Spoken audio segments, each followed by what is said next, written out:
அப்படியே பூமியா இருக்குது. பூமி இதே போல 7 கடல் இருக்கு பாத்தீங்களா? ஆமையா. 7 கடலுக்கு அப்பால என்ன இருக்கு பாருங்க. என்ன இருக்கு? பனிக்கு வந்த பாறை உண்டு, இருட்ட ஒரு நாடு இருக்கு பாத்தீங்களா? சரியா. இருட்டு நாட்டுல நம்மள மாதிரி லைட் வெளிச்சம்னு வச்சு கொண்டாட மாட்டாங்க. கிடையாது. அங்க வந்து செத்த பாம்பு, வயசான பாம்பு, சரி உடற்காரணமாய் திருட்டு பாம்பு, பாம்பு செத்ததுக்கு அப்புறம் நாகமணி முத்தெடுத்து மாடாங்க வெளிச்சம் கொண்டாடுவாங்களாம். சரி. நாகத்தினுடைய உலகத்தை எடுத்து பாராட்டுறதுனால, அந்த வெளிச்சம் கொண்டாடுறதுனால அந்த ஒரு பேர் நாகலோகப்பட்டனம். நாகலோகப்பட்டணத்துல யாரு யார் வாழ்ந்து வர பாத்தீங்களா? பாம்புகள் எல்லாம் முடிவுக்கு முடிவாக தான் நாகலோகப்பட்டணமா. சரிதான். மனுஷங்க இருக்க மாட்டாங்க. கிடையாது. நாகங்கள் மட்டும்தான் வரக்கூடியவங்க நாகலோகமா. மக்கள் கூட்டம் தலைவர் இருப்பாங்க இல்லையா? அதே மாதிரி நாகத்துக்கு தலைவர் நாகராஜன். சரி. அவர் மனைவி நாகக்கண்ணி பெண்கொடியா. நல்லா கவனிங்க.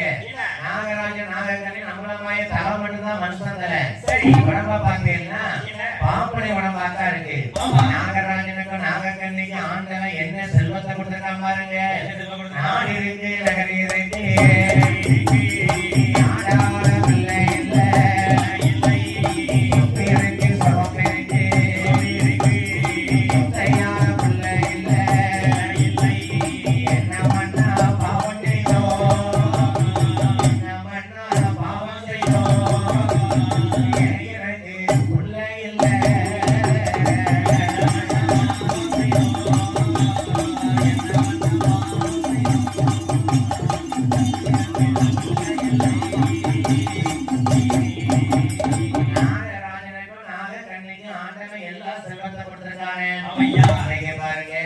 மாடி மாடியா பங்களா கட்டி வச்சிருப்பாங்க.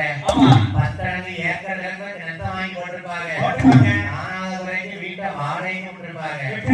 மொத்தம் தான் சங்கிலி அஞ்சு வச்சிருப்பாங்க. 1000 அண்ணன் போட ஆயிரக்கட்டங்கள்ல அவன் பொண்டாடி போடலையா, அவன் பேத்தியா போடலையா, மாமியா போடலையா நிறைய போட்டுக்கியா. என் கண்ண தொங்குதான் உனக்கு தெரியுதா? போக வெறும் பையன். ஆண்டவன் எல்லா செல்வத்தையும் கொடுப்பாரு. சரி. வெளியே சொல்ல முடியாம ஒரு குறையும் கூட மக்களுக்கு இருக்கும். ஏதாவது ஒரு கஷ்டம் நஷ்டம் இருக்கும்ல, அதனால தெய்வத்தை தேடி போவோம். அதே போல நாகராஜன் நாகக்கண்ணிக்கு கடவுள் ஒரு குறையை கொடுத்திருக்காரு. என்ன குறையை கொடுத்திருக்காரு பாத்தீங்களா? நாகராஜனுக்கும் நாகக்கண்ணிக்கும் 4 நகரம் எல்லாம் இருக்கு. சொத்து சுகம் எல்லாம் இருக்கு. சொத்தால புள்ள இல்ல. தம்பி எந்த குறை இருந்தாலும் இந்த குறை இருக்கலாமா? இருக்கிறதே பெரிய குறை புள்ள குறை தானே.